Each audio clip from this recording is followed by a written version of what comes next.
instead of just talking to the business owner and coming up with a strategy, that's great, but they're not going to think the way their customers do just because they have all of this knowledge and technical knowledge about the thing that they're trying to sell and the product that they're making and stuff. They're not going to come from like a consumer standpoint. So I definitely think talking to actual customers about how they found them, what their questions are about the product and service and why they need the product and service are like, that's gold. That's SEO gold. Welcome to the third season of the Simple and Smart SEO Show, the podcast dedicated to empathy-driven, brand-building SEO. I'm your host, Crystal Waddell. I leverage my obsession with user experience to help business owners just like you optimize your website with confidence. Thank you so much for being here. Let's jump into another great episode. Welcome back to the Simple and Smart SEO Show podcast. I am here with a delightful guest today, guys. You guys are going to love her. Her name is Katlyn Paskorz, and she is the owner of KatydidPGH, which PGH, she just told me, stands for Pittsburgh. My husband loves the Pittsburgh Steelers. So when I saw you in Pittsburgh, I was like, oh my gosh, I got to talk to her about the Steelers. But anyway, Katlyn, welcome to the show. Thanks for being here. Of course. Thanks for having me. I'm so excited. Yeah. So I didn't ask you before, but are you a Steelers fan? Or is football like in your wheelhouse? So yeah, I grew up a Steelers fan. My whole family, that's what we did on Sunday. We watched the Steelers. Of course, you're from Pittsburgh. That's what's going to happen. But I am actually more of a hockey fan right now. Oh. Yeah. The Pittsburgh Penguins didn't really do the greatest this year, but that's what we do. That's the sport we watch right now. Yeah, that's the only hockey team that my husband watches. Like all of a sudden, he'll just be like, oh, the Penguins are playing. And I'm like, you don't even watch hockey, but now we're watching hockey. So it's like, okay, that's cool. And then we just watched that movie Miracle last night. I never seen it before.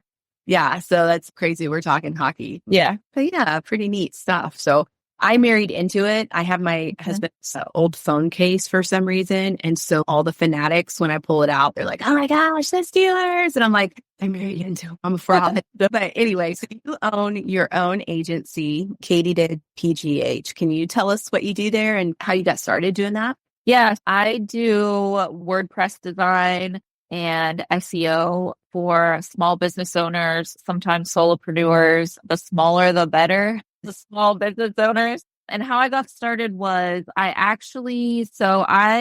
spent 8 years in banking after I graduated college, and I absolutely hated it. It was the worst. And my husband, he is a software engineer, and he was like, you need to learn how to do front end development, learn how to do websites. You could do it.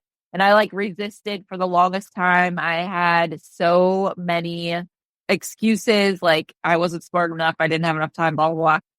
But I finally listened to him and I did it. And I started freelancing. And then my clients started asking me about SEO. And I was like, this is really working. So I started my own company after it was going well for a little bit. Yeah. Yeah, that's awesome. When you said you hated banking, like what did you hate about it? I think it was just like the corporate world. I felt like I wasn't really like in control of my future. It was a lot of red tape and I feel like I'm a very creative person and there was just no creativity happening whatsoever, like none. And I think that I found my creative self again whenever I started doing website design and SEO and stuff. So that's what I hated about it. Yeah. And I think that's so interesting. You're describing yourself as creative, but then saying, I found my creative self doing SEO, which a lot of people would think, ooh, search engine optimization, that sounds so technical. It sounds boring, whatever. But you're like, yes, this is like an opportunity to be creative. So can you explain why you describe it as an opportunity for creativity to just bloom? Yeah. I think that I find it creative because there's no one way of doing SEO. You know what I mean? So you have to find the keywords that you want to rank for. You have to find all of this technical information, but then you get to implement it in any way that you feel like is possible. And sometimes you feel like some of the traditional ways or things don't work. And then you find creative ways to make those things work. So writing blog posts or content or making videos and stuff like that's all creative. And I feel like that's how I get to express myself that way. Awesome. So when you work with clients, are you creating a strategy and then they're executing it? Or do you create the strategy and execute it, or you do a combination of both? I do a combination of both. So I have a couple different packages. So one is me more teaching them and guiding them and coming up with a strategy. And this is how you're going to continually implement it in your day-to-day like business operation and continue it after me. And then I also have one where I manage the whole thing for them. So I'm doing the strategy, I'm doing the blog posts and the backlinking and everything, and just taking over the whole thing. Okay. So what do you think is like the most important elements when you're creating a strategy for a company? I think talking to actual customers. Oh my God. No, instead of just talking to the business owner and coming up with a strategy, that's great, but they're not going to think the way their customers do just because they have all of this knowledge and technical knowledge about the thing that they're trying to sell and the product that they're making and stuff. They're not going to come from like a consumer standpoint. So I definitely think talking to actual customers about how they found them, what their questions are about the product and service, and why they need the product and service are like, that's gold. That's SEO gold.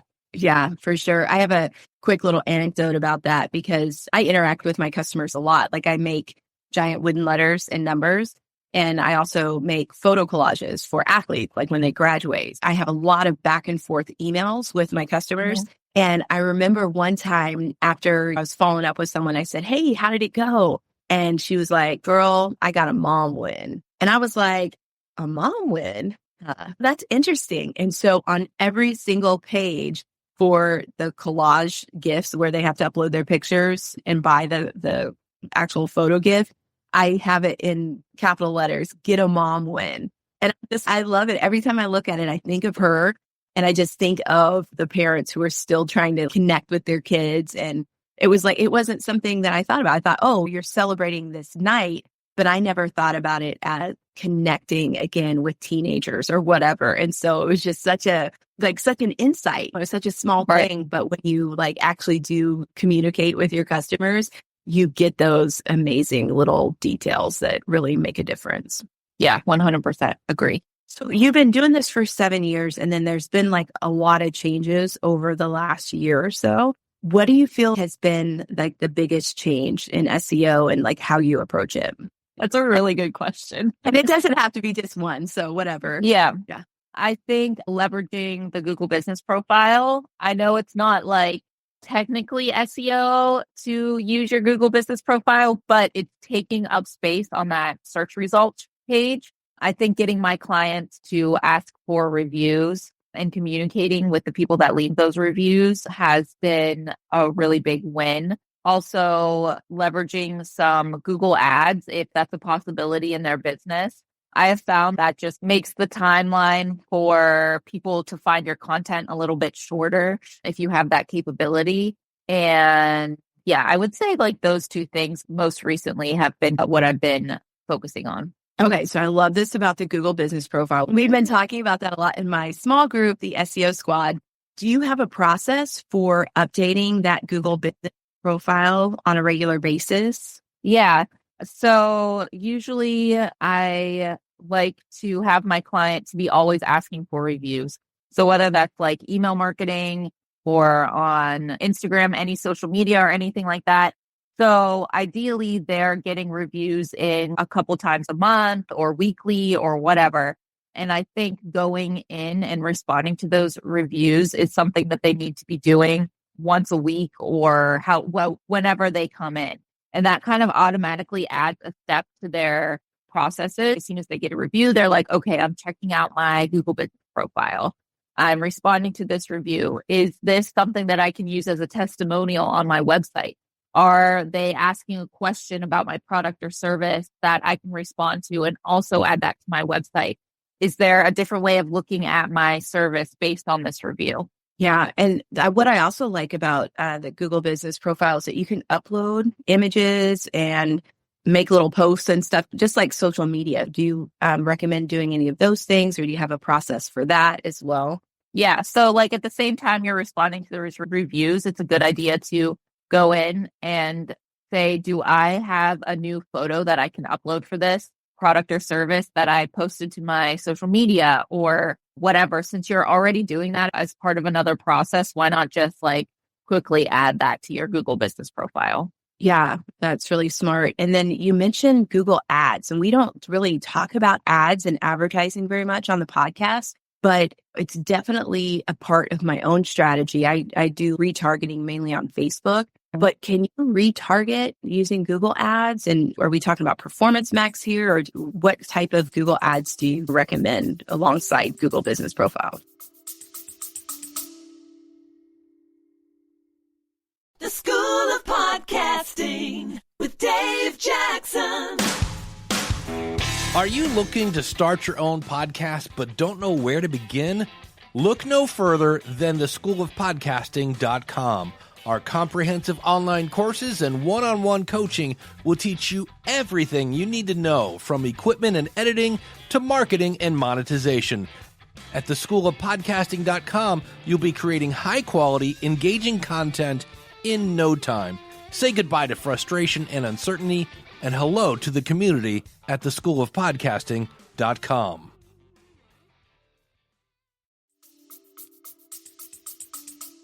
So I recommend search ad. I think that a good strategy is, even if you don't have the budget for Google Ads, is to definitely go in and create an account. You don't have to get charged anything or start an ad or anything, but just go through their tools for the Google Ads, especially like the keyword planner and stuff like that.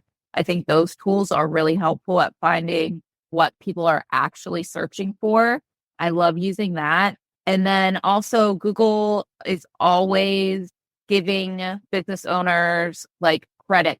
Once you set up a Google Ads account, here's a $500 credit, and just play around with it. And the thing is, you can use that credit to play around with the Google Ads, see if it's going to really work for your business. And you can also, a lot of people don't know that within 30 days of setting up your ad, you can actually talk to someone at Google to help you and give you insight on that. And it automatically pops up and you just talk to them and they're helping you optimize that ad for the best performance. And then after all of that is said and done, if you're like, I don't know if this really worked, you can still take all of that data that you collected from it and use it on blog posts or any other content that you have. Okay, so tell me about this data that you can take from it. What are you talking about specifically, and how can you take that and then use it in your blog? So whenever you set up an ad, you set up a bank of keywords that you think that people are searching for or going to be searching for related to your ad. And then what happens is Google uses their machine learning and they come up with suggestions that are kind of related as your ad is going. So like people are clicking on your ad for this particular set of keywords. There's another set of keywords that people are most likely to click on based on their machine learning. And then you can take those ones that they suggested and you can add that to your content if it works. If you're getting clicks on that particular keyword. So advertising, especially for bootstrapping entrepreneurs, is often like a really scary word. And knowing how much to budget or spend to do a good test, is there a budget recommendation that you have? So if you can only use that $500 credit, that's fine. You're still going to get good data from that. But for my new clients that are just starting, I ask them to start with a budget of $1,200, and that's in a month. And you can set it so that all that Google will spend in that 1 month. And I think for most of the clients that I work with their products and services, that's like what I think is a good starting point. You can always start less if you need to. But the majority of my business owners start with that amount and they're happy with that. And they actually, the amount of leads that they get from that amount, they usually continue the ad, after that for 6 months. And the other thing to think about is you don't have to keep it running forever. If you get enough leads, you can stop the ad. You don't have to keep it going forever and ever. Wow. Yeah, that's really exciting. I'm thinking, okay, I could probably do that for like my own SEO agency, but it's also scary because I'm not sure how many people I actually want to work for. You know what I mean? I know So exactly what you mean. so that's the thing. And then one thing about that Google ad credit, I think a couple of years ago I did it, and the deal was you have to spend 500 to get 500. And I don't know if it's still like that, but I really like the idea of doing it though, because if you say it's $1,200, it's wow, you could get $1,200 of ad spend for 700, which is still a great opportunity. So yeah, more for that. Yeah. The other note I wanted to make on that is we're talking about this big Google leak that happened recently. And one of the things was that Google advertisers, there might have been like some sort of boost for those who advertise with Google. So I don't have any like in-depth research on that, but it does go to show that investing in the service that you use probably has some benefits for you organically too. Yeah, exactly. And I think I've also seen it help because more people are clicking on your website link. You know what I mean? So you're getting more traffic. So then Google is more likely to recommend that your website for that particular traffic, even after the ad is over. Ah, that makes sense. So what about other tools like Google Search Console? Is that something that you use with clients? Yeah, I use Google Search Console and Google Analytics on every single one of my clients. Google Search Console, it doesn't get as much. Not a lot of people know about it. They're always asking me about Google Analytics. If you don't know anything about SEO, you already know about Google Analytics. But I think that's true. Yeah, I think Google Search Console is actually, whenever you're just starting out, the more important tool, just because the user interface is easy. It's easier for people to understand, and it shows actual keywords that people are clicking on to get your content already. So yeah, so that's amazing. I love Google Search Console for that very reason. GA4, I enjoy like insights, and a lot of the events and different things that I'd set up back in Google Analytics came with it. It is kind of updated to the different language, but I never really knew what I was doing. I just followed a tutorial once and then set it up, and then now I don't know what's going on. So if you were going to set up like Google Analytics and actually get some usable information from it, is there like a top tip that you could give us that we could actually implement on our own? So for Google Analytics, I think the most valuable information that you're going to get from it is if you use Google Tag Manager in conjunction with it. So it sounds a little complicated, but I have faith in small business owners. If they can figure out how to run a business, they can figure out Google Tag Manager. But basically, you add a special name to a button or something on your website. So if you have a call to action in your hero section, the first thing people see, you want to know how many people are actually clicking on that versus how many people are actually visiting your site. So you can tell if you need to customize that button in a different way, maybe change the color, try things out. And how you do that is you set it up on Google Tag Manager. It just gives you this little thing to add on your tag manager. Okay, so you guys can't see me right now unless you're watching this on YouTube, but I'm like, say what now? Yeah. This closes a loop of like CRO, like conversion rate optimization. I'm like, okay, I don't have time to watch heat maps all day. Oh, if they clicked on something or not. And I'm like, oh, it's amazing. Okay, yeah. So sorry. So you add this little word to your button, and you're like in Tag Manager, you're like, when people click on this button that has this word, whatever it's named, I want you to count it in my Google Analytics. So then you go to Google Analytics and you add that as a key event, and you can see how many people are actually clicking on that button versus how many people are visiting your site as a whole. Oh, I love it, because now there's actually a way to measure your efforts. I knew there was, but it's like, how do you set this stuff up? So yeah. That is so awesome. I have somebody coming on the show in a few weeks to talk about Google Analytics and GA4 in particular. But these are those types of things that is, look, we know that it does a whole bunch of things, but as small business owners, we have a limited amount of time, especially if you're entrepreneuring it, solopreneur, that type of thing. So we got a limited amount of time. What can we do that will get us the information we need the fastest? And that is like gold. Yeah. Yeah, you can set it up for anything, a form, how many people are filling out this contact form, how many people are clicking on this link to this other page, how many people are downloading my freebie, whatever. You can set it up, but you want to know exactly what those numbers are That way you can know, do I need to improve something? Is this working? Yeah, What's happening? exactly. Because it's like the first step of SEO is traffic, right? Mm-hmm. And the second step is like refining that traffic and trying to get like more relevant Conversion. traffic, right? Yeah. And then conversions. Exactly. So one thing, when I first started learning about how to optimize a website, I was like, oh, look at all these keywords I can rank for. And so I'm like, look at all this traffic. And I'm like, where's the money? And so I think this is such an important concept and step for people to understand. It's yes, traffic is great. And I've even talked to some SEOs who are like, our job stops at traffic. It's business, right? Yeah. On a business that depends on people coming to your website and actually making a purchase. I'm going to take that with a grain of salt. But for me and my business, it matters. It matters that people not only come, but they buy. So that is just so helpful to help us figure that out, how to measure it.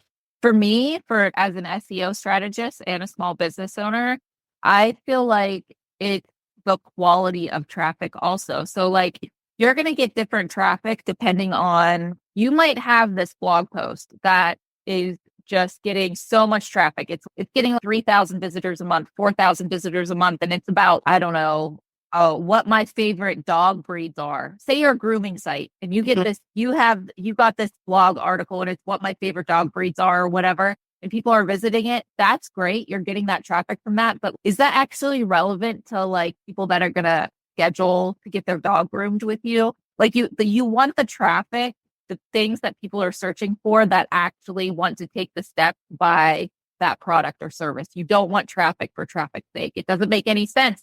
Why put all that energy into it if you're not going to get conversion? Amen. Yeah, that's really good. But let's say that you have a blog like that, because I know somebody who does. Yeah. What are some things you can do to optimize it to get to like nudge somebody to the next step? Yeah, it's dependent on what that blog post is about. Let's even stick with your dog groomer example or whatever. Yeah. So I would say adding, if you're a dog groomer, okay, your clients are going to be local, right? You don't have virtual dog grooming appointments. So I would say adding some cities, some keywords that are like city specific or like location specific keywords, and then adding a call to action right after that. So do you own a dog in Pittsburgh who needs a hair appointment or something? And this is just off the top of my head. Okay. This isn't my best stuff, but I'm just like inquire now. Or what would really be good is to add a call to action that provides some kind of discount on your service or like a trial or a freebie or something. That's what you want to do, is intersperse in that article, add a couple call to actions that are like, do you want to know how to keep your dog's fur clean or something like that? Download my freebie or schedule an appointment with me or book a chat or whatever. That's what I would do. But it's hard to, if the content is not going to create conversions, it's harder to make it create conversions instead of starting out with content that people are actually going to purchase from you. Does that make sense? It absolutely does. And I have a follow-up to that too. And my little squirrel brain was also going to a business idea where, you know what, you pay me to watch you try to wash and cut your dog's hair. Yeah. Little dog grooming appointment. That's so funny to me. Yeah. But okay, so let's take it from the other side then. What would be a better piece of content for that dog groomer that starts with conversion in mind? Yeah. Okay. Without doing any of my research and just coming up with something on my head, let's see, maybe start with something like a problem someone would have, a dog owner would have. So I know dogs that have allergies, they have itchy skin a lot. Coming from a person who has a dog with allergies, I would say that I would look for what's the best way to groom a dog with skin allergies or something like that. Just because you're coming from a problem and those people are looking for solutions. And then you could say, if you don't have enough time to do all of these things, then you could just book an appointment with me. Yeah. You know what I mean? Yeah. And I think about my dog. She's a doodle. She's Desi the disaster, the doodle, but she doesn't like for me to brush her. And so the question that I've asked my groomer and already forgot the answer to was like the best brush to use on a regular basis. And then also, do you have to go to a special groomer for somebody to do a doodle? You know what I mean? Yeah. So those are things that come off the top of my head. Yeah. Too. Fantastic. Perfect. Yeah. Man, we got to find ourselves some dog grooming clients because we are rocking and rolling. Okay. So we've had this amazing conversation. I haven't even really asked you the main questions that I wanted to. And there's just a couple. And I also forgot to tell you, I love your featured section on your LinkedIn. Thank you. Thank you so much. I have someone that helps me with that, so I can't take all of the credit. But yeah, I just started leveraging my LinkedIn at the end of last year, and it's been fantastic. Yeah, I feel like LinkedIn is one of the most overlooked, like off-page SEO opportunities. And when I look at somebody's LinkedIn profile like yours, and I'm definitely linking to it in the show notes, but it was just like, wow, what a branding opportunity. Yeah, 100%. Yeah, I don't think I've seen anyone's LinkedIn profile that just really captures the branding opportunity like you did. And it's like helpful, but it's also beautiful. And I'm like, I didn't know LinkedIn could look like that. Yeah, no, I have to shout out my girl. Her name is Felicia Underwood. She has been helping me with my LinkedIn for a while now, and she is amazing. She's amazing, 100%. Hi, Felicia. That was awesome. So good job. But one of the things that you also said that stuck out to me is that you've got to find a way to add a small step to your everyday processes that align with an SEO principle. And I'm like, okay, we got to stop right there and talk about that because I'm all about implementation. And that's what I do is if I hear something, I'm like, I've got to find a way to implement it right now before I lose it because there's so many great ideas all the time. Yeah. So busy, distracted. So how do you do that? How do you attach it to what you're already doing in your business? I'll give 2 little hacks that I have here for small business owners that don't have a lot of time. One is keep a document open on your phone or like on your notes app or whatever that has questions that people are asking you about your business or your service or whatever. Even if you don't think it will make good content, add it to that list and just keep a running list. This can be ideas for blogs. It can be ideas for new taglines for your product or services, email marketing, as any social media or anything like that's gold. And then I think the other thing too is I work with a lot of e-commerce people and they are constantly loading new products, on Shopify or whatever platform they're using. And every time they load a product, they have to load an image of that product. So make sure that you're describing what that picture is in the title and the description and the alt text tag. Make that a part of your process. So every time you upload it, that happens automatically. And then whenever you're writing the description for that product or service, go back to your notes app with the questions that people are asking and make sure you answer all of those questions in the description. Yeah, I love that tip for the phone. I joke with my group, and even on this podcast, I've said it, that we have this never ending to-do list. Yes. So I'm like, even if you can't do it right now, don't let yourself get overwhelmed. Just put it on the never ending to-do list. And oh my gosh, my brain just goes crazy sometimes, but I'm thinking about my small group and I'm like, you know what? That's what we're going to do. One day I'm going to say, hey, take out your never ending to-do list. And we're just going to start at the top and we're going to do one thing off that list. Yeah. That's gold. As long as you're making some progress on that to-do list, it doesn't matter how long it is. You know what I mean? One thing at a time. One thing at a time. Right. Absolutely. And that's the beautiful thing about optimization because it's a constant process, right? Yeah. It's never really fully going to end. So all of these ideas will probably be relevant at some point. Exactly. Awesome. Okay. So if somebody wants to connect with you, what are the best ways to do that? So I'm active on LinkedIn, like we talked about, and you're going to provide a link for that. I really appreciate that. But also Instagram. I try to keep up with Instagram. I love being on there, connecting with people on Instagram. And that's just KatydidPGH. That's where you can find me. Awesome. And we'll link to that as well. And then you mentioned before that you had a website guide, right? Is that something available for download that I can link to as well? Yeah, exactly. I'll provide the link for you. And it's an easy website guide for people that are overworked and don't have a lot to think about.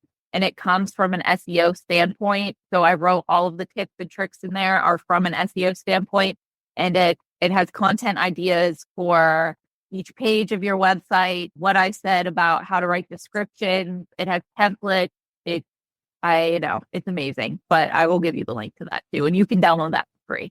Yeah. Oh my gosh, that is amazing. Thank you so much, Katlyn. I'm like, oh my gosh, I'm going to share this with my group. And this is a beautiful thing because, and I'm like getting choked up over it. Are you serious? The other day on Instagram, there was, it was either Instagram or Threads. Someone said, we have this amazing website thing that we're selling and promoting or whatever. And it's taken a while to pull all the elements together. And I was like, that's really cool. I was like, hey, if you guys need any like insight on SEO or whatever, I'd love to collaborate with you. And their response was, SEO is a whole different beast. And I was just like, this is your post. So I'm not coming over here to start a fight with you on your post. Yeah. But I was so frustrated because I feel like that's one of the number one problems online is that people want to sell you a website without explaining that, yeah, you have the structure and the foundation right here. But like my friend Matt said, there are no roads to get people to your structure. And you haven't really decorated the rooms or built out the place or whatever. You know what I mean? Yeah. That's what optimization is. So I thank you for putting together a guide that ties all of that together because it's so important. Yeah, that's my whole thing. I just want to make SEO easy. People like to build it up so it's this monster or beast or whatever. But it's really not. It's just doing little things here and there, doing what you can, and anything is better than not doing anything at all. Yeah, I just want to make it easy for people.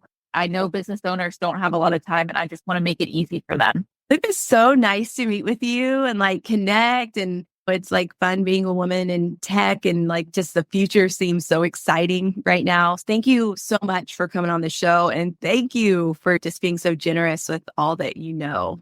Thank you for having me. This has been a blast. All right, guys, go check out all that Katlyn has shared today. Like I said, I'll drop her information, her links in the show notes. And oh yeah, don't forget, if you have any questions about this podcast, you can text me directly. There's a link right underneath here. And you can also search the podcast.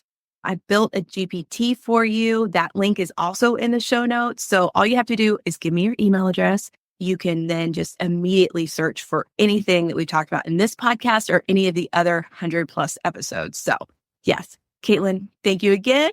Thank you. Appreciate you. All right, guys, I'll see you next time. So have an awesome day and yeah, see you then.